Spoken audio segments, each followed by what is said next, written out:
नवनियुक्त जिला अध्यक्ष पार्षद भी हैं जो उनको लक्ष्मी बुंदेल जी को नियुक्त किया है, तो उनके पदभार ग्रहण कार्यक्रम में और एक राहुल जी का जो सपना है नारी न्याय, वो कार्यक्रम नारी न्याय और पदभार ग्रहण कार्यक्रम दोनों यहाँ लक्ष्मी बुंदेल जी ने रखे हैं।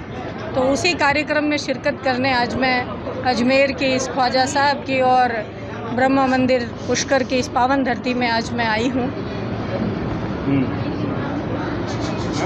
मैडम, राजस्थान में लगातार महिलाओं पे अत्याचार अपराध बढ़ रहे हैं, क्या कहना चाहेंगे आप? देखिए, वो मैं मीडिया के मेरे जो साथी हैं उनके माध्यम से ही कहूँगी कि हर दिन आप ही देख रहे हैं, आपके मीडिया में ये चीज़ें छप रही हैं कि ऐसा कोई न सिर्फ राजस्थान बल्कि पूरे देश में ऐसा कोई प्रदेश नहीं है जहाँ पर महिलाओं के साथ क्रूर बिल्कुल अत्याचार नहीं किए जा रहे हैं, दुष्कर्म की घटनाएं नहीं हो रही हैं। और दुष्कर्म की घटना हुई, अत्याचार हुआ, लेकिन उसके बावजूद पीड़िताओं के साथ में भेदभाव किया जाता है, उनको न्याय सही समय पर नहीं दिया जाता है, उनको सुना नहीं जाता है। तो ये एक ऐसी विपरीत परिस्थिति इस डबल इंजन की सरकार के अंदर, चाहे आप राजस्थान की बात करें तो हर दिन, चाहे अलवर को ले लीजिए, धौलपुर को ले लीजिए, भरतपुर को ले लीजिए, जयपुर को ले लीजिए, आप कोई भी ऐसा, अजमेर को ले लीजिए, कोई भी ऐसा क्षेत्र होता है। मैं आज अजमेर में आई हुई, आप अजमेर के अंदर देखिए कि हर दिन आप, चाहे वो स्कूल की बच्चियां हैं, कॉलेज जाने वाली बच्चियां हैं, घरेलू महिलाएं हैं, सबके साथ दुष्कर्म, अत्याचार और अपराध की घटनाएं बहुत बड़ी संख्या में राजस्थान में हो रही हैं। आंकड़े भी ये बता रहे हैं कि पिछले 14 महीने में जो यहाँ पर महिला अत्याचार है उसके अंदर बहुत तेज़ी से वृद्धि हुई है। तो सरकार सोई हुई है, पर्ची की सरकार है और भजन, भाषण और भ्रमण, सिर्फ इन्हीं के अंदर सब चीज़ें चल रही हैं। इनको पता है नहीं कि किस तरीके से लॉ एंड ऑर्डर मेंटेन किया जाता है। मंत्रियों को ये पता नहीं है कि उनके क्या राइट्स हैं जिनको वो एग्जीक्यूट कर सकते हैं। मुख्यमंत्री को ये पता नहीं है कि मुझे किस तरीके से काम करना है।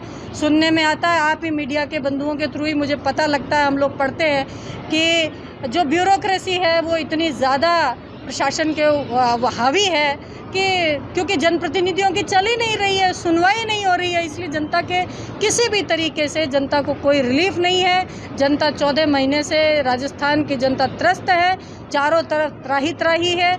आप अभी की अगर लें तो बरसात का मौसम है, चारों तरफ गड्ढे हैं। आप अजमेर की अगर बात करते हैं तो वाटर लॉगिंग की समस्या से कैसे यहाँ की जनता त्रस्त है। जबकि मैं आपको बताना चाहूँगी कि अजमेर के अंदर तो ट्रिपल इंजन की सरकार है, जहाँ पर देश के अंदर मोदी जी हैं, प्रदेश के अंदर भजन लाल जी हैं, और आपके यहाँ पर सारे के सारे, हमें तो सिर्फ एक विकास जी कांग्रेस का झंडा बुलंद किए हैं, बाकी सारी जो विधानसभाएं हैं 8 में से 7 पर, उस पर आपके चुने हुए बीजेपी के प्रतिनिधि हैं, सांसद आपके बीजेपी के हैं। यहाँ पर बोर्ड है जो नगर पालिका में, नगर परिषद में जो भी हैं वो सारे बीजेपी के हैं।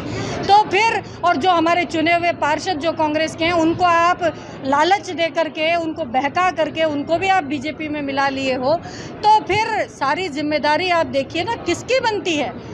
देखो, पानी का भराव जहाँ पर हो रहा है, जहाँ पर बच्चे रोजगार नहीं है, जहाँ पर महिलाओं की समस्याओं की बात है, तो महिला अत्याचार जो हो रहा है वो कोई बीजेपी कांग्रेस पूछ करके थोड़ा ही हो रहा है, वो हर एक उस महिला के साथ हो रहा है जो इस राजस्थान प्रदेश की निवासी है। तो रिलीफ ये किसी को भी नहीं दे रहे हैं। तो मेरा कहने का तात्पर्य ये है कि जब चुनाव होंगे, निश्चित रूप से वो लोग जो त्रस्त हैं, जो पीड़ित हैं, वो इनके विरोध में वोट देंगे और इनको मुँह की खानी पड़ेगी। इस बात से ये पहले से जागरूक है और इसीलिए ये चुनाव नहीं कराने के बहाने ढूंढ रहे हैं। आप बिहार को ले लीजिए, किस तरीके से चुनाव आयोग का और सुप्रीम कोर्ट का ये सहारा लेकर के और चुनाव में घपला करने की कोशिश कर रहे हैं, लेकिन जनता जान चुकी है और निश्चित रूप से अब इनका जो ग्राफ है वो नीचे आ गया है। और जो भी तमाम अब आगे आने वाले, चाहे वो नगर निकाय के चुनाव होंगे, चाहे वो पंचायतों के चुनाव होंगे, वो इनको परिणाम के अंदर जो जनता की नाराज़गी है वो निश्चित रूप से देखने को मिलेगी। आपका कहना सही है,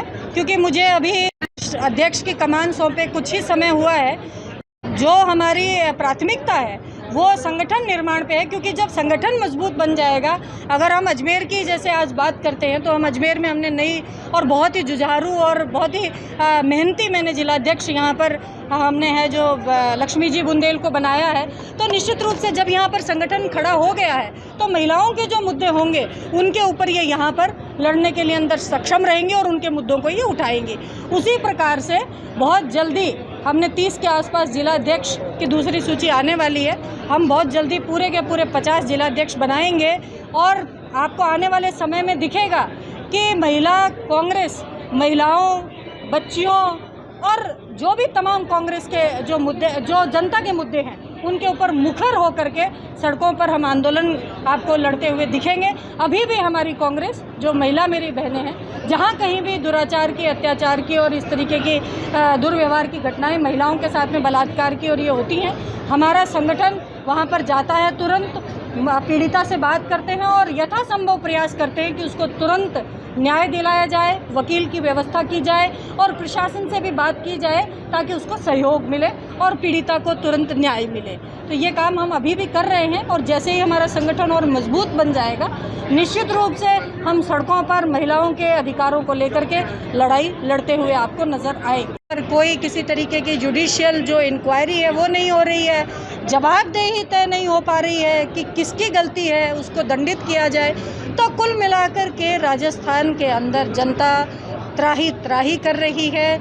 यहाँ पर जो प्रशासन और सरकार नाम की चीज़ है वो दिया लेकर ढूंढने से भी कहीं मिल नहीं रहा है। और बात अगर हम करते हैं कांग्रेस की तो हम विपक्ष में हैं, लेकिन फिर भी लगातार 14 महीने से हमारे तमाम नेता, चाहे वो देश स्तर के हैं, चाहे वो राज्य स्तर के हैं और चाहे वो जिले स्तर के हैं। अगर हम जिले की बात करते हैं तो आप धर्मेंद्र जी को ले लीजिए, यहाँ के जिलाध्यक्ष को ले लीजिए, द्रौपदी जी को ले लीजिए, सारे तमाम नेता, विकास जी को ले लीजिए, वो सब यहाँ पर बैठे हैं, यहाँ की लड़ाइयाँ लड़ रहे हैं और जनता को रिलीफ दिलाने के लिए कोशिश कर रहे हैं। हर समय जनता के समस्याओं को उठाने का वो प्रयास कर रहे हैं। चुनाव तो ये सरकार कराएगी तब आएंगे। चुनाव नहीं कराने की तो इनकी मंशा जग जाहिर हो चुकी है। आज आप देखो यहाँ पर जो कि कॉन्स्टिट्यूशन में ये कहा है कि 5 साल का टेन्योर होते ही राजीव जी ने ये नियम बनाया था कि 5 साल से ज़्यादा पंचायतों के और ये चुनाव नहीं आप इनको लिंगर ऑन कर सकते। लेकिन ये क्या कर रहे हैं, आप देखिए चुनावों का कहीं अता पता ही नहीं है, क्योंकि इनको पता है ना कि काम तो कुछ किया नहीं, काम नहीं करेंगे तो जनता हमें वोट नहीं देगी, इसलिए चुनाव कराने की इनकी मंशा ही नहीं है। लेकिन अगर बाय द वे चुनाव होते हैं, क्योंकि हम लोग इनको घेरने की कोई कमी नहीं छोड़ी हुई हमने, और हम इनको मजबूर करेंगे कि ये चुनाव कराएं, और चुनाव कराएंगे तो निर्णय आपके सामने होंगे, परिणाम आएंगे वो जनता के सामने होंगे, क्योंकि जनता परेशान है।